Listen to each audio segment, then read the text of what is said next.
श्री गणगणपति नमः। श्री गणेश की वंदना कर, जिनके स्वामी शनिदेव श्री राम भक्त हनुमान, उनके स्वामी श्री राम की आराधना कर, इष्ट देव का ध्यान कर, गुरुजनों को नमन कर, अभिनंदन करते हैं आपका वरुण स्ट्रो और वरुण एस्ट्रो द्वारा प्रस्तुत आज के दैनिक पंचांग।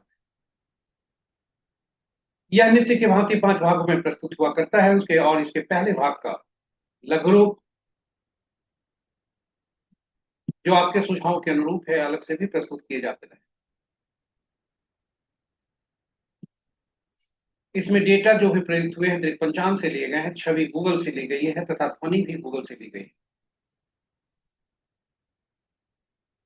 और यह प्रस्तुति आप तक YouTube के माध्यम से सफलपूर्वक पहुंचा पाने में हम समर्थ हो रहे हैं। तो चलिए पंचांग के तरफ चलते हैं, दैनिक पंचांग की प्रस्तुति की तरफ चलते हैं। और इसके जो सूची है विभिन्न भागों के, 5 भागों के, उस पर थोड़ी चर्चा, संक्षिप्त चर्चा कर लेते हैं। 5 भागों में यह प्रस्तुति है। पहला भाग पंचांग, मुहूर्त और ग्रहों के गोचर से संबंध रखता है। और इसी पहले भाग के पंचांग और मुहूर्त को लेकर लघु रूप हम अलग से प्रस्तुत करते रहे हैं, लघु पंचांग।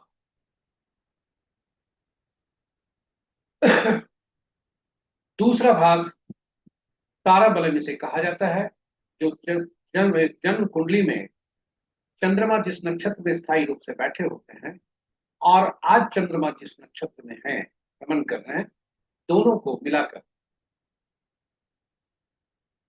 व्याख्या की जाती है कि आज का दिन कैसा होने वाला है। सभी ग्रह मिलकर चंद्रमा को कैसा फल दे रहे हैं। तो आज का दिन चंद्रमा के परिप्रेक्ष्य में जब देखते हैं तो आज का दिन के बारे में होता है। और यह मूलतः नवतारा चक्र पद्धति पर आधारित है, जो जीवन जातक के पूरे जीवन पर्यंत की कहानी बताता है। कब शुभ अवसर होंगे, कब चुनौती भरा समय होगा, यह सारी बातें हम प्रस्तुति में जिक्र करें। ज्ञानवर्धक भी है, उपयोगी। तीसरा भाग चंद्रमा जन्म राशि में, जन्म कुंडली में जो जिस राशि में बैठे हैं और आज जिस राशि में भ्रमण कर रहे हैं, उस राशि के अनुसार आज कैसे दिन होने के संकेत हैं। इसे चंद्र बलम कहते हैं। नक्षत्र के अनुसार तारा बलम और राशि के अनुसार चंद्र बलम। चौथा भाग चौघड़िया मुहूर्त से संबंध रखता है, जो कि शुभ और अशुभ काल अवधि बताता है किसी भी कार्य को करने की। यह काफी उपयोगी है दैनिक कार्यों के लिए भी, विशेष कार्यों के लिए, और पहली बार जो कार्य आरंभ कर रहे हैं उसके लिए। विस्तृत चर्चा प्रस्तुति। पांचवा और अंतिम भाग आज अंक ज्योतिष, जो आजकल हम जिसकी महत्ता धीरे धीरे बढ़ रही है। तो अंक ज्योतिष के अनुसार, क्योंकि अंक बोलते हैं हमारे बारे में और वह यह भी बताते हैं कि आज का दिन कैसा होगा। विभिन्न तिथि को जन्मे जातकों के लिए आज, यानी ड्राइवर जिनके अंक है, मूलांक, उस वह आज के भाग्यांक से कैसा संबंध है, यह आपके संबंधों के बारे में बताता है, आज के दिन के बारे में। तो चर्चा प्रस्तुति इस प्रकार 5 भागों तक हमारी प्रस्तुति हुई। और इसके पूर्व की हम आपको मुख्य भाग में, पहले भाग में ले चले। पंचांग पर थोड़ी चर्चा हो। पंचांग शुभ और अशुभ मुहूर्त हम जानते हैं कि इसका माध्यम एक है, किंतु इतना ही सीमित नहीं है। पंचांग से केवल हम शुभ और अशुभ मुहूर्त ही केवल नहीं जानते, यह हमारे निर्णय क्षमता को सुदृढ़ करता है, आत्मबल को बढ़ाता है। पंचांग प्रकृति और ब्रह्मांड की ऊर्जा के साथ संतुलन स्थापित करने में सहायक होता है, जिसके फलस्वरूप सबके जीवन में शांति, समृद्धि और सकारात्मकता का संचार होता है। अतः पंचांग का अनुसरण करके हम अपने जीवन को अधिक सफल और समृद्ध बना सकते हैं। तो चलिए पंचांग की भूमिका को देखते हुए हम सब पंचांग का अनुसरण करके अपने जीवन में शांति, समृद्धि और सकारात्मकता का संचार सुनिश्चित करते हुए जीवन को अधिक सफल और समृद्ध बनाएं। साथ ही साथ साझा करें इस प्रस्तुति को अपने मित्रों, परिजनों तथा शुभेच्छुओं के संग, ताकि वे भी पंचांग का अनुसरण करके अपने जीवन में शांति, समृद्धि और सकारात्मकता का संचार करते हुए अपने जीवन को अधिक सफल और समृद्ध बना सकें। और उनके इस प्रयास में हम सब एक माध्यम बनकर पुण्य के भागी। तो चलिए हम पंचांग की तरफ चलते हैं। पहले भाग में, दैनिक पंचांग के पहले भाग में आपको लेकर चलते हैं। स्वागत है आपका आज के दैनिक पंचांग। आज का तिथि 23 अगस्त 2025, माह भाद्रपद, पक्ष कृष्ण भी है, शुक्ल भी। शाका संवत 1947 विश्व, विक्रम संवत 2082 कलायुग, और कल युग का 5136। आज का सूर्योदय 5:26 पर, सूर्यास्त 6:20, sunrise at 5:26 AM, sunset at 6:19 PM। आज का दिशा शोध पूर्व है। फिर भी इस दिशा में यात्रा करने को बाध्यता हुई तो अदरक या उड़द की दाल का सेवन कर यात्रा करें और यात्रा में सो।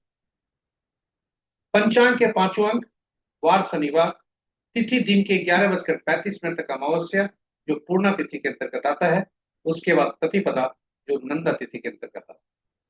और यह प्रतिपदा जब से आरंभ होता है 11:35 तिथि के बाद, तब वह वहीं से शुक्ल पक्ष भी आरंभ। तो नक्षत्र मध्य रात्रि 0:54 तक माघा, उसके बाद पूरा फाल्गुनी। योग अपराह्न 1:20 तक परिख, उसके बाद शिव, और करण अपराह्न 1:20 तक नाग। तत्पश्चात देर रात्रि 11:37 तक तुग्न, और उसके बाद पौध। तो ये रहे हमारे पंचांग के पांचों। महत्वपूर्ण मुहूर्त में जाने के पूर्व भोलेनाथ के आज कहां पर वास है और उसका प्रभाव। ओम नमः शिवाय। ओम नमः शिवाय। आज कृष्ण पक्ष अमावस्या है, और जब तक अमावस्या है तब तक भोलेनाथ का, कृष्ण पक्ष की अमावस्या है तब तक भोलेनाथ का वास गौरी के सानिध्य में है, जो कि शुक्र है। तत्पश्चात शुक्ल पक्ष प्रतिपदा आरंभ होता है, जब भोलेनाथ शमशान में होते हैं, जो कि शुभ नहीं। ओम नमस्कार।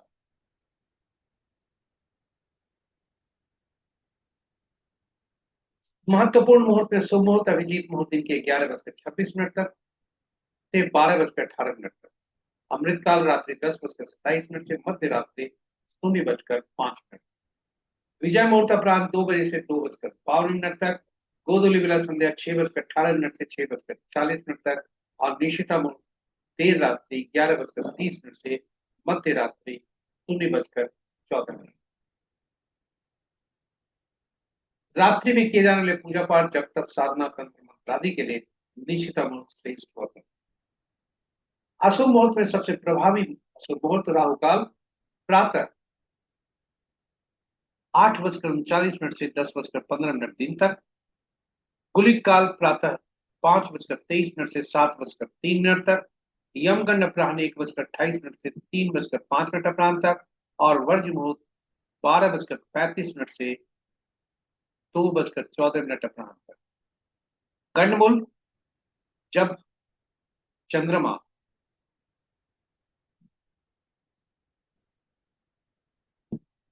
बुध के नक्षत्र और केतु के नक्षत्र से भ्रमण करते हैं, और यह राशि परिवर्तन जब भी मीन राशि से होता है,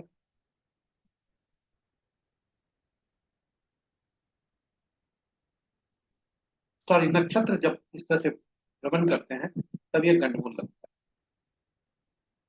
तो आज का गंडमूल प्रातः सूर्योदय से मध्य रात्रि 0:54 तक, जब रात 0:54 तक चंद्रमा माघा नक्षत्र से निकलकर पूर्वा फाल्गुनी में आ जाएगा। यानी लगा था, आरंभ हुआ था जब चंद्रमा बुध के नक्षत्र में थे,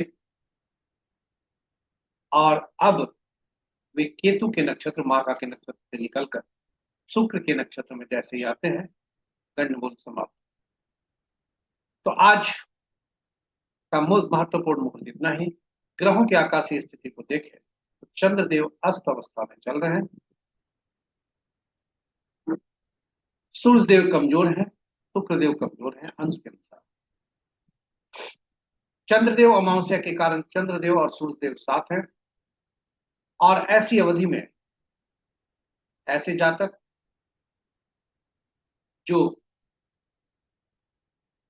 मन से थोड़ा खिन्न रहते हों, उनके लिए सावधान रहने की जरूरत है। चंद्रमा और सूर्य दोनों केतु के नक्षत्र में है, जो उनका शत्रु का नक्षत्र। सूर्यदेव और चंद्रमा दोनों सिंह नक्षत्र में है, यानी अग्नि के नक्षत्र, अग्नि की राशि में। सूर्यदेव अपनी ही राशि में, और चंद्रदेव जो जलीय तत्व, जलीय ग्रह है, वे अग्नि की राशि, इसलिए क्रोध पर नियंत्रण जरूरी। तो चलिए आगे चलते। बाकी ग्रह अपने पूर्वोत्तर अवस्था में हैं। इस प्रकार मित्र की राशि में 3 ग्रह, शत्रु की राशि में 4 ग्रह, सम राशि में 1 ग्रह, और अपनी ही राशि में सूर्य देव है। सूर्य बुध की राशि में 3 ग्रह हैं। शेष ग्रह मंगल और शुक्र की राशि में कोई ग्रह नहीं है। शेष ग्रहों की राशियों में एक एक। किसी भी ग्रह का आपस में राशि परिवर्तन नहीं है, और न ही नक्षत्र परिवर्तन। नक्षत्र के अनुसार यदि देखें तो मित्र नक्षत्र में 1 ग्रह, शत्रु नक्षत्र में 4 ग्रह, सम नक्षत्र में 1 ग्रह, स्व नक्षत्र में 3 ग्रह। बृहस्पति के नक्षत्र में 3 ग्रह, केतु देव के नक्षत्र में 2 ग्रह, सूर्य मंगल राहु के नक्षत्र में कोई ग्रह नहीं है, और शेष ग्रहों के नक्षत्र में एक एक ग्रह। अब आप यहाँ राशि के अनुसार और नक्षत्र के अनुसार ग्रहों की स्थिति को देखें तो 4 ग्रह शत्रु की राशि में और शत्रु के नक्षत्र। इसलिए अमावस्या का जो समय है, यह थोड़ा सावधान रहने का समय। तो ये रहे हमारे ग्रहों के आकाशीय स्थिति।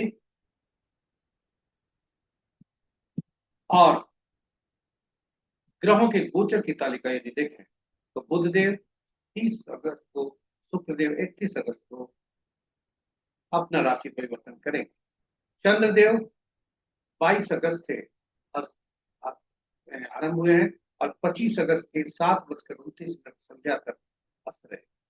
शनिदेव इस माह में पूरा बकरी रहे। इन्हीं शब्दों के साथ पहले भाग की प्रस्तुति यहाँ पर समाप्त होती है। दूसरे भाग में आपको ले चलते हैं जो जन्म पत्रिका में चंद्रमा जिस नक्षत्र में है स्थायी रूप से, और जो गोचर करना है उसके अनुसार कैसा फल होगा, जिसे तारा बलम। यह सूची आपके समक्ष है।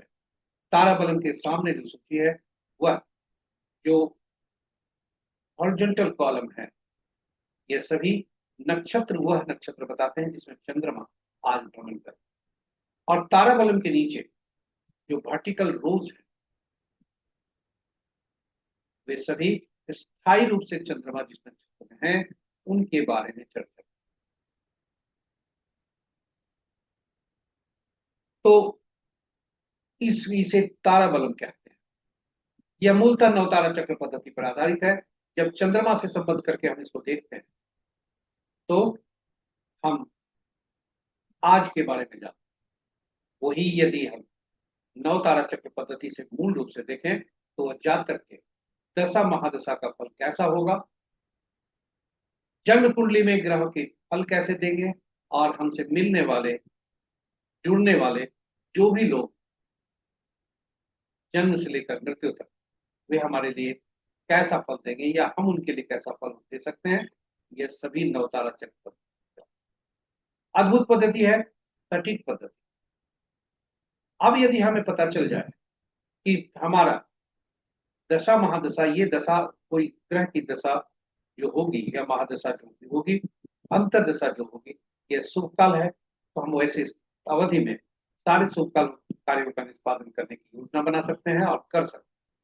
वही यदि चुनौती भरा समय हो, जो समय हमसे चुनौती मांगता है, धैर्य मांगता है, तो हम उसके लिए मानसिक रूप से पहले से तैयार रहेंगे, ताकि उस चुनौती को धैर्य पूर्वक हम सामना कर सकें, और उसका जो अंत तो गत्वासर होता है वो हमारे मानसिक पटल पर होता है, हमारे स्वास्थ्य पर। तो नवतारा चक्र पद्धति से हम यह जान सकते हैं कि कौन स्थिति कैसी, कौन से ग्रह हमारे लिए अच्छा फल लेकर के आएंगे, कौन से ग्रह खराब फल लेंगे।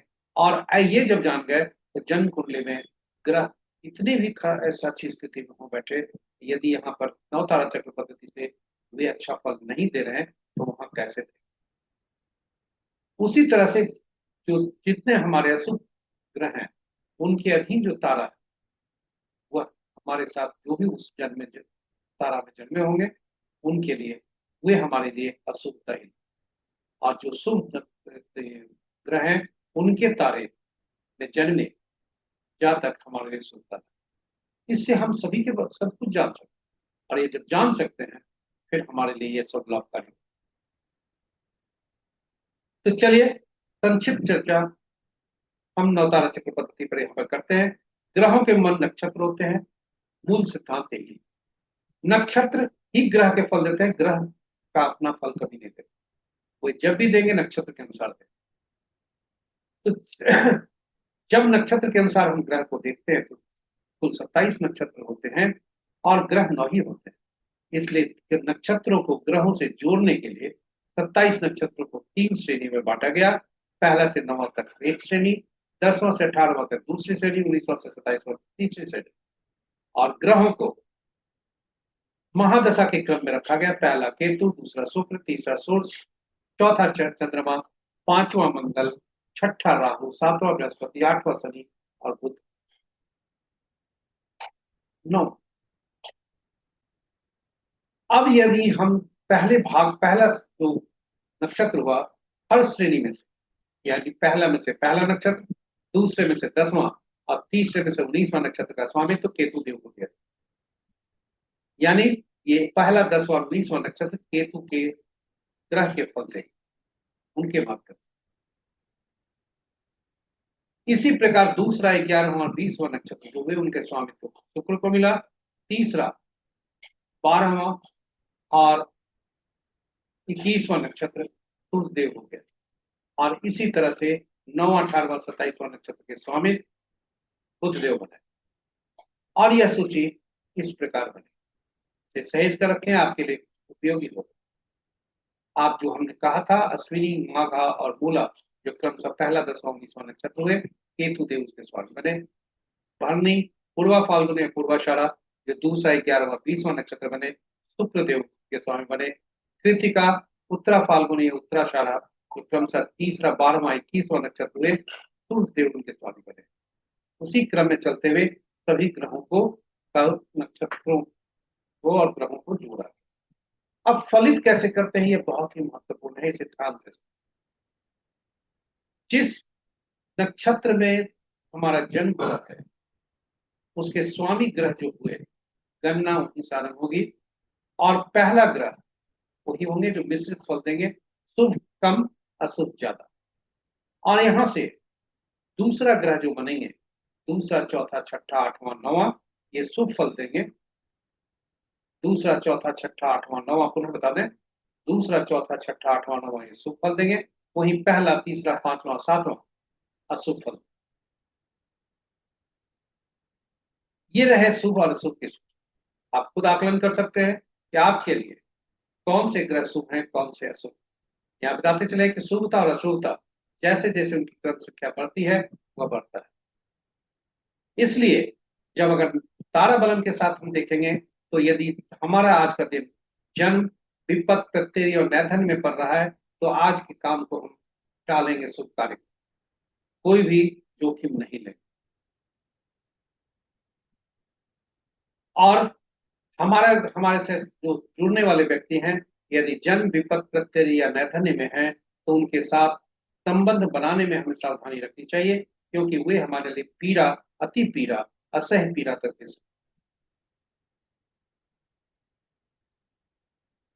चाहे वह संबंध कार्यालय में हो, बिजनेस पार्टनर में हो, समाज में हो, पड़ोस में हो, घर में, यह सभी जन्म आपके नवतारा चक्र पद्धति से साबित है। और यही वजह है कि नवतारा चक्र पद्धति पर हमने जो वीडियो यूट्यूब पर रखा है उसमें भगवान राम, मां सीता और पवन पुत्र हनुमान की कुंडली रखी है, और नव तारा चक्र पद्धति से हमने प्रयास किया है ये बताने को कि उनके साथ संबंध कैसे थे और वास्तव में कैसे संबंध थे। वे इतिहास के पन्नों में ही नहीं, हर की जिह्वा पर, हर के मस्तिष्क पटल पर है, और वही फल यहाँ भी निकलते हैं नवतारा चक्र पद्धति से। तो ये इसकी प्रमाणिकता, सटीकता प्रमाणित होती है कि यह कितना सटीक फल देता है। आप नवतारा चक्र पद्धति पर वह वीडियो देखें, जानने का प्रयास करें, सीखने का प्रयास करें, और अपने अपने घर में, पड़ोस में, जितना आप जो भी व्यक्ति आपके संबंधी हो, ऑफिस के कार्यालय में हो, उनके नक्षत्र को जानकर आप आराम से संबंध जान सकते। इन्हीं शब्दों के साथ हम आपको अब ले चलते हैं इस प्रस्तुति को, खास करके जो अभी वर्तमान में सूची आपके सामने उपलब्ध है, इसे सहेज कर आपके लिए उपयोगी होगा। अब आपको ले चलते हैं आज के तारा बलम में चंद्रमा के साथ विभिन्न ग्रह क्या बता रहे हैं, कैसा फल दे रहे हैं। तो आज का 12 मध्य रात्रि 0:54 तक चंद्रमा माघा नक्षत्र में माघा नक्षत्र में है। उसके बाद वे पूर्वा फाल्गुनी नक्षत्र में जाते हैं। माघा नक्षत्र केतु का हुआ, पूर्वा फाल्गुनी शुक्र। यदि जातक का जन्म भरनी, पूर्वा फाल्गुनी या पूर्वाषाढ़ा के नक्षत्र में हुआ, यानी शुक्र के नक्षत्र में हुआ, और शुक्र के ही नक्षत्र में मध्य रात्रि 0:54 से चंद्रमा जा रहे हैं, यानी वो जन्म का नक्षत्र, और उसके पहले का अति मित्र नौवा नक्षत्र। तो आप देखें कि उसके लिए पहला भाग मध्य रात्रि 0:54 तक बहुत ही शुभ है, उसके बाद पीड़ादायक। वहीं यदि इसके बाद एक दूसरा उदाहरण में देखें, यदि जातक का जन्म पुनर्वसु विशाखा या पूर्वा भाद्रपद में हुआ है, तो पहला भाग उसका क्षेम है जो कि शुभ है, और दूसरा भाग प्रत्यरि है जो कि अशुभ। और इसी तरह से हम सभी नक्षत्र में जन्मे जातक के लिए आज का दिन देख सकते हैं। और जब भी जन्म विपद प्रत्यरि या नैधन्य में आज का दिन किसी भी जातक का पड़े, तो सावधानी रखना चाहिए। साथ ही साथ दैनिक कार्यों में सावधानी, साथ साथ नए कार्य करने में जिसमें शुभता की अपेक्षा हो, उसको टालना चाहिए। शुभ समय का इंतजार करना चाहिए, या शुभ समय जो अशुभ समय है उसके पहले ही कर, या उसके बाद कर। यह आपके लिए उपयोगी होगा। कोई भी उपाय इसमें काम नहीं करता, इसकी प्रमाणिक काम करता है, इसकी प्रमाणिकता नहीं है, हमें सटीक उसके कोई भी प्रमाण नहीं मिला है। उपाय के तौर पर जो कहीं ग्रंथ, कहीं हमने जो पढ़ा और उसको संकलित करके आपको बता रहे हैं कि कुछ उपाय जरूर कहीं में मिले, लेकिन इसकी सटीकता कहीं नहीं मिली। चूंकि आपका सुझाव था कि कुछ तो उपाय होगा, तो आपके लिए प्रस्तुत है, लेकिन जोखिम न लें, इसका उपाय नहीं है, यह अपुष्ट है, कंफर्म नहीं है। जोखिम नहीं लें, रिस्क लेने से हो सकता है आपके फल में जो है अशुभता ज्यादा हो। तो जन्म में तारा पर आज का पड़ता है, तो पीला कद्दू पत्ते वाली सब्जी का दान, विपद में गुड़ का दान, प्रत्यय में नमक का दान, और नैधन्य हो तो पुनः फिर बताता है त्याज करिए गुड़, तो नहीं तो बहुत मजबूरी हुई, अति मजबूरी तो तिल सहित स्वर्ण का दान। इन्हीं शब्दों के साथ हम आपको अब ले चलते हैं नक्षत्र से राशि। चंद्रमा जिस राशि में भ्रमण कर रहे हैं उसके अनुसार कैसा फल हो। तो चंद्रमा अस्त भी है और सिंह राशि यानी सूर्य देव के साथ अमावस्या की तिथि भी, इसलिए मन मस्तिष्क पर कुछ इस तरह से समुद्र में तूफान आने की संभावना रहती है, ज्वार भाटा आने की संभावना रहती है आज के दिन में। उसी तरह से मन मस्तिष्क में भी आज कुछ इस तरह के चाल आ सकते, सावधानी रखने की जरूरत। और चंद्र बलम के अनुसार आज जो राशि फल है वह है, वो पुनः बता दें, चंद्रमा जिस राशि में उसके अनुसार राशि से देखें, लगन से नहीं देखें। तो मिथुन राशि के जातक, सिंह राशि के जातक, तुला और वृश्चिक राशि के जातक, कुंभ और मीन राशि के जातक के लिए दिन शुभ संकेत लेकर आ रहे हैं। वहीं मेष, वृषभ, कर्क, कन्या, धनु और मकर के लिए सावधान रहने की आवश्यकता। मन को काबू में रखें, बहुत ज्यादा इच्छा ना पालें। चंद्रमा और सूर्य, सूर्य अपने राशि में है और चंद्रमा अस्त की अवस्था। इन्हीं शब्दों के साथ हम आपको अब ले चलते हैं चौघड़िया। चौघड़िया एक प्रकार का मुहूर्त है जो कि शुभ और अशुभ समय दर्शाता है। ये काफी उपयोगी है। इसका उपयोग शुभ कार्यों के लिए, नए कार्यों के लिए, पूजा पाठ के लिए और कोई कार्य जो पहला बार शुरू हो रहा है उसके लिए इसका उपयोग किया। इसकी उपयोगिता को देखते हुए हमने YouTube पर हिंदी में चौघड़िया की उपयोगिता और अंग्रेजी में यूटिलिटी ऑफ चौघड़िया हमने रखा है, जो आपके लिए उपयोगी हो सकता है। संक्षेप में बता दें, कुल 7 चौघड़िया दिन के, 8 चौघड़िया दिन के होते हैं, 8 चौघड़िया रात के होते हैं, लेकिन सप्ताह के 7 ही दिन होते हैं, इसलिए 7 चौघड़िया का नाम ही करण हुआ। और 8वां चौघड़िया जो आरंभ का चौघड़िया होता है वही अंत का चौघड़िया हुआ करता है। इस प्रकार 7 चौघड़िया का संबंध 7 साप्ताहिक दिनों से, और जो दिन होता है साप्ताहिक दिन, पहला चौघड़िया दिन का वही होता है। तो चौघड़िया का संबंध दिन से, और हर दिन के स्वामी कोई ना कोई ग्रह, और हर ग्रह कोई विशेष कार्य करने के लिए उपयोगी, विशेष प्रयोजन के लिए। इस प्रकार हर चौघड़िया कोई ना कोई विशेष कार्य के लिए उपयोगी, विशेष प्रयोजन के लिए उपयोगी होकर। चौघड़िया को देखते समय यह सुनिश्चित करना चाहिए कि आज दिन का चौघड़िया जो हुआ करता है, राहु काल काल बेला वार बेला से ग्रसित होता है, रात्रि का काल रात्रि से। कहीं वह कोई चौघड़िया जिसमें हम कार्य करने जा रहे हैं अशुभता से, इन अशुभताओं से यदि व्याप्त तो नहीं है, यदि व्याप्त है तो उसको त्यागना चाहिए, क्योंकि शुभता की तो गारंटी नहीं, अशुभता की गारंटी जरूर बन जाती है, इसलिए उसे त्यागना चाहिए। तो चलिए आज का चौघड़िया देखते हैं। आज शनिवार है, दिन काल चौघड़िया से आरंभ होगा, काल चौघड़िया से समाप्त। और काल चौघड़िया अक्सर काल बेला से ग्रसित है,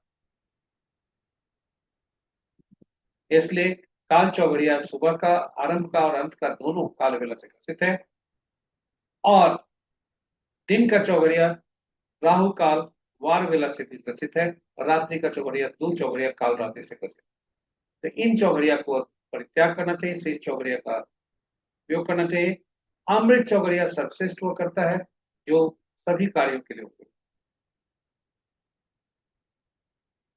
इन्हीं शब्दों के साथ हम आपको अब ले चलते हैं अंतिम प्रस्तुति पर।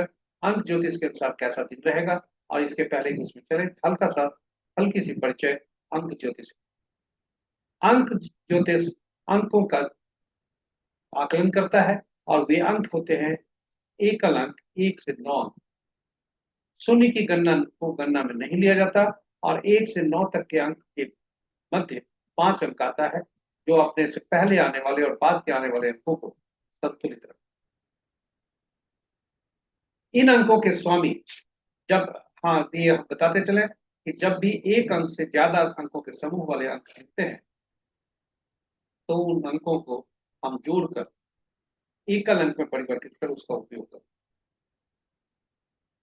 इन अंकों के 1 से 9 तक अंकों के अलग अलग ग्रह स्वामी हैं, और इनको अलग अलग नाम से जाना जाता है। एक के स्वामी सूर्य, दो के चंद्रमा, तीसरे के बृहस्पति, चौथा के राहु, पांचवा का बुध, छठा का शुक्र, सातवां का केतु, आठवां का शनि, नौवां का मंगल। और एक को राजा के नाम से पुकारा जाता है, सरकार के नाम से पुकारा जाता है, रात दो को रानी से या पार्टनर से संबोधित किया जाता है, तीसरा को गुरु से, चौथा को शरारती तत्व से, पांचवा को राजकुमार से, छठा को मंत्री से, सातवां को धर्मगुरु से, आठवां को अधीनस्थ से, न्यायाधीश से, और नौवां को सेनापति, पुलिस और डॉक्टर से। तो ये हमारे ये है जब भी अंक, अब हम ये अब आपके पास आए हैं जो नामांक हुआ करते हैं। नाम को भी अंकों में परिवर्तित किया जाता है, क्योंकि नाम में हमारा अंकीय मूल्य होता है। हर जो अक्षरी प्रयोग होते हैं, अल्फाबेट्स प्रयोग होते हैं, उनके अंकीय मूल्य होते हैं, और उनको उनके अंकीय मूल्य से उन अक्षरों को परिवर्तित कर उनको जोड़ते हैं, और जोड़कर एक अंक परिवर्तित करते हैं। और यह अंक महत्वपूर्ण होता है, क्योंकि जन्म तिथि जो होती है वो स्थायी होती है, और ये डायनेमिक होता है। अंक जन्म तिथि ईश्वर द्वारा गिफ्टेड है, और अंक जो नामांक है, नाम जो है वो हमारी, इसलिए नाम ऐसा होना चाहिए जो जन्म तिथि मूलांक और भाग्यांक का शत्रु न हो। जब नामांक का पहला अक्षर वह होना चाहिए जो मूलांक और भाग्यांक का शत्रु नहीं। तो आप शत्रु के अंक को पहचानिए। एक अंक जिनका मूलांक एक होता है, मूलांक निकालते हैं जन्म तिथि को योग कर, और मूल भाग्यांक निकालते हैं जन्म तिथि, माह और वर्ष तीनों को जोड़कर एक अंक में परिवर्तित करते हैं। तो इनका पहला अक्षर अगर कहें कि जिसका मूलांक किसी भी व्यक्ति का यदि 2 बनता है, भाग्यांक 1 बनता है, तो ऐसे व्यक्ति का नाम का पहला अक्षर T M T U V P D W F P नहीं होना चाहिए। यदि किसी जातक का जन्म मूलांक 3 बनता हो और भाग्यांक 8 बनता 1 बनता हो, तो वैसे जातक के लिए जो नामांक है 6 पर नहीं होना चाहिए या 8 पर नहीं होना चाहिए, और जो नाम का पहला अक्षर एफ पी नहीं होना चाहिए और यू पी डब्ल्यू नहीं। तो यह संक्षेप में हमने बताया, यह जानकारी के लिए बताया ताकि आप अपने सब नजदीक के जितने भी नजदीक के रिश्तेदार हैं, आप अपना सभी का अंक ज्योतिष के अनुसार निकालें और जोड़ें, कहाँ पर त्रुटि है उसे बैलेंस करने की कोशिश। तो चलिए अब हम ले चलते हैं आपको अंक ज्योतिष के अनुसार आज कैसा दिन रहने की संभावना है। आज का मूलांक, आज 23/8/2025, आज का मूलांक 5, भाग्यांक 4, और ये 4 को भाग्यांक को अन्य मूलांक वाले लोगों से हम इसको जोड़ते हैं और देखते हैं कि कैसा संबंध होता है। 4 मूलांक वाले 4 भाग्यांक से 1 मूलांक वाले लोगों का तटस्थता का संबंध होता है, 5 के साथ तटस्थता का संबंध होता है, 6-7 के साथ मित्रता का संबंध होता है, और शेष मूलांक वाले जातकों के साथ यानी 2, 3, 4, 8, 9 ये सभी दुश्मन। तो इस तरह से 1-10-19-28 को जिनका जन्म हुआ है, 5-14-23 तारीख को जिनका जन्म हुआ, 6-15-24 तारीख को जिनका जन्म हुआ, 7-16-25 को जिनका जन्म हुआ, किसी भी माह का, उनके लिए दिन आज सामान्य से लेकर उत्तम तक रहेंगे। और शेष तिथि वाले जातकों के लिए थोड़ा परेशानी दिख रही है, सावधान रहें, वाद विवाद से दूर रहें, डिप्रेशन हो सकता है, मान अपमान हो सकते हैं, कुछ पर स्वास्थ्य संबंधी समस्या आ सकती है, इसलिए सावधानी रहना जरूरी है। सावधानी हटी दुर्घटना घटी। तो सावधान रहें। अंक ज्योतिष यही अंक के अनुसार अंक यही बोल रहे हैं कि ऐसे जातक थोड़ा सावधानी बरतने की जरूरत। तो इसी के साथ प्रस्तुति यहाँ पर समाप्त होती है। आप हमारे साथ बने रहे इसके लिए बहुत बहुत धन्यवाद। प्रस्तुति को YouTube से माध्यम से आपको पहुंचाया गया, और यदि आप पहली बार इस प्रस्तुति को देख रहे हैं तो सर हमारे चैनल को सब्सक्राइब करें, साथ ही साथ नोटिफिकेशन बटन को दबा लें ताकि आपको हमारे प्रस्तुति की सूचना मिल सके और आप उस प्रस्तुति से लाभान्वित। अनुरोध है साझा करें इससे मित्रों, परिजनों तथा शुभेच्छुओं के संग, ताकि वे भी विभिन्न प्रस्तुति के भागों को अनुसरण करके अपने जीवन में शुभता और सफल उनके अपने जीवन में वो अधिक सफल और समृद्ध बना सकते। इन्हीं शब्दों के साथ यह बताते हुए कि हम इस प्रस्तुति में जो डेटा लिए गए, पंचांग से लिए गए, छवि, ध्वनि और जन्म संबंधी डेटा गूगल से लिए गए, और कुछ तथ्य जो हमने प्रस्तुत किए हैं विभिन्न ग्रंथों से लिया और पत्रिकाओं से जो हमने पढ़ा। इन्हीं शब्दों के साथ हम विदा लेते हैं आपसे। आपसे अनुरोध है फीडबैक के तौर पर सुझाव अपना जरूर दें ताकि प्रस्तुति को हम और बेहतर बना सकें। इन्हीं शब्दों के साथ जय श्री राम, जय हनुमान, जय शनिदेव।